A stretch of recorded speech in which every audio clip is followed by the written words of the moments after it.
قرآن کریم آیتونه مې لوستل، څو آیتونو ته تم شوم، غواړم له تاسې سره یې شریکم، خصوصا هغه کسانو دپاره چې اولادونه نه لري یا یې دعاګانې نه قبلیږي یا هر څه غواړي په ژوند کې ارمانونه لري خو نیمګړې پاتې دي. ګورئ، دعا د هغه څه دپاره انسان کوي چې په هغې کې د انسان وس نه رسیږي او د حرکت کوي، اسباب برابروي، اما واقعي د انسان له وسه پورته وي، له الله پاک نه دعا غواړي. دا د قرآن کریم د سورت آل عمران څو آیتونه دي چې زه یې له تاسو سره شریکوم، خصوصا هغه کسان دپاره چې اولادونه نه لري. که ستا ملګري یا ستا کورنۍ کې نور غړي اولادونه نه لري، دا ویډیو ورته ولېږه، انشاءالله الله پاک به له دوی سره د دغې ارمان پوره کېدو کې مرسته وکړي. آیت کې راځي کله چې مریم علیه السلام وزېږېده، د هغې مور د عمران مېرمنې نظر کړی و. کله چې هغه میندواره وه، ځان سره دا فکر وکړه، ځان سره دا پریکړه وکړه او الله پاک ته وویله چې زه میندواره یم او داسې احساس یې کوو چې زوی به زېږوي، بلکې دا زوی ما وزېږو، زه به یې د بیت المقدس خدمت ته وقف کړم، دا نظر به یې کړم. هغه وخت کې به خلکو نظر کوو د عبادت دپاره، بیت المقدس دپاره به عبادت کوو. الله پاک ته دا ومنله، دا نظر یې ورته ومنه. خو د الله پاک حکمت دا و چې د زوی په ځای لور ورکړه. کله چې وزېږېده، مور یې وویل چې ما خو لور وزېږوله. الله پاک پرې پوهېده چې لور یې وزېږوله، خو الله پاک ورته وویل چې بس دا زما پرېکړه ده چې هر رقم غواړم هغسې چاته نارینه چاته ښځینه اولاد ورکوم، دا زما خوښه ده. مریم علیه السلام باندې نوم کېښوده مور یې مریم، او همدا لور یې وقف کړه. بیا د دې پالنه ذکریا علیه السلام واخیسته. ذکریا علیه السلام کله چې به محراب ته ته، کله چې به هغه څیله ځای ته ته، کوم ځای کې چې عبادت کوي یا کوم ځای کې چې مریم علیه السلام چیله یا څیله کوي، نو دې به لیدل چې هلته ورته خواړه پراته دي. مریم علیه السلام ته خواړه دي، خوراک څښاک دی.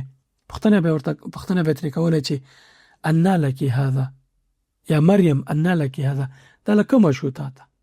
هغې به ورته ویل چې قالت هو من عند الله، د سورة آل عمران 30 آیت، دا د الله د طرفه دی. ان الله یرزق من یشاء بغیر حساب، الله پاک چې چاته وغواړي بې حسابه روزي ورکوي. ورپسې کله چې دا حالت ذکریا علیه السلام ولیده، پوهېږئ څه یې وکړل؟ پوه شو چې زه له ډېره وخته دا دعا کوم چې الله ماته نیکه کورنۍ، ماته اولاد راکړي. ذکریا هم ډېر زوړ شوی و او د هغې مېرمن هم ډېره زیاته زړه شوې وه. نو همدا و چې هغې دعا وکړه. راغې زر د حالت چې ولید د مریم علیه السلام چې خوراک ورته د جنت راځي، دعا یې الله پاک قبلوي، همداسې راغې په جاینماز ودرېده. پوه شو چې مریم علیه السلام ته له جنت ته خواړه څښاک راځي، دعا یې قبلېږي او الله پاک دومره ځانګړی تعامل ورسره کوي. دا هم راغی جاینماز باندې ودرېد، الله پاک ته دعا وکړه.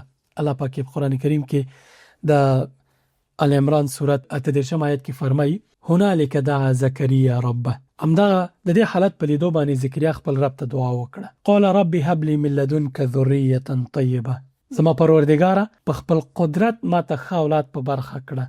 انک سمیع الدعا، همدا ته د دعا اورېدونکی یې. دی په دې جاینماز ولاړ دی، دا عبادت کوي، لګیا دی. الله پاک ورته ملایکې راولېږلي. فنادته الملائکة وهو قائم یصلی فی المحراب، ملایکو پې غږ وکړو په داسې حال کې چې هغه په دې وخت کې په څیله کې ناستو یا په لمانځه باندې ناستو ولاړو، او ملایکو پې غږ وکړو ان الله یبشرک بیحیی مصدقا بکلمة من الله وسیدا وحسورا ونبیا من الصالحین. دغه یحیی علیه السلام چې الله پاک درکوي، دی به د الله له لورې د یوه فرمان د رښتینونکي په توګه راشي چې د الله فرمان به رښتینوي، په هغه کې به د سردارۍ او لویۍ نښې وي او پر خپل نفس به په ټوله معنا حاکمي، په پیغمبرۍ به سرلوړی وي او په ښو کسانو کې به وشمېرل شي. دومره ځانګړی زوی الله پاک درکوي په دغه صفتونو باندې. قال رب انا یکون لی غلام، ذکریا علیه السلام ویل زما روزیم کې پالونکې ربه، زما به زوی له کومه شي؟ اوس بېرته باور هم نه کېږي، یعنې ناممکن کار ورته الله پاک ممکن کوي. قال رب انا یکون لی غلام وقد بلغنی الکبر وامرأتي عاقر، د کومه به شي ماته دغه زوی، دا زوی به ماته څنګه راکړل شي؟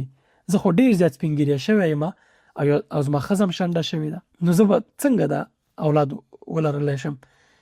الله پاک ورته وفرمایل قال كذلك الله يفعل ما يشاء. الله پاک ورته وفرمایل همداسې به وشي. د الله چې څه خوښه وي هماغسې کوي. نو زما ورونو او خویندو، کله کله انسان ته ځینې حالتونه، ځینې غوښتنې، ځینې ارمانونه ناممکن ښکاره شي، خو الله پاک په دې آیتونو کې موږ ته واضح وایي چې د یوه بوډا سړي او د یوې زړې ښځې دپاره زه اولاد ورکولی شم. ته چې لا هم ځوان یې، تداوي دې روانه ده، کوششونه کوي، تا ته به نه درکوي. ناامیده کېږه مه، ناهیلی کېږه مه.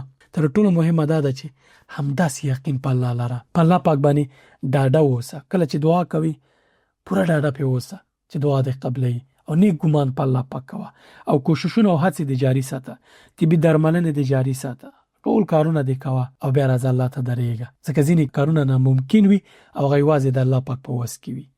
نو بیا ته دغه کارونه چې تا یې اسباب برابر کړي دي، هڅه دې کړې، کوشش دې کړې، باقي الله ته سپاري او دعا ورته کوي چې ربه دا ورته وایه زکریا علیه السلام ته دې په هغه عمر کې اولاد ورکړ، ما ته هم اولاد راکړه. نو بیا الله پاک انشاءالله ستا پکې خیر وي، اولاد درکوي. ناهیلی کېږه به نه.